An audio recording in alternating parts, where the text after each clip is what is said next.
It is extremely important that we stabilize Afghanistan. After 40 years, and no nation has suffered as the people of Afghanistan. Finally, there is no conflict going on. The only danger now to Afghanistan is that through the sanctions and non-recognition, they might end up having a humanitarian crisis. Already the people are falling below the poverty line. Already there's a brain drain going on. So it's extremely important that we help the people of Afghanistan. And I say this because a stable Afghanistan is the only way we are going to be able to stop international terrorism from Afghan soil. No other country is going to be able to do it.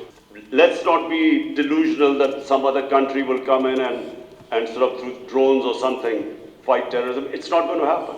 The only hope is a stable Afghanistan government that can take care of international terrorism.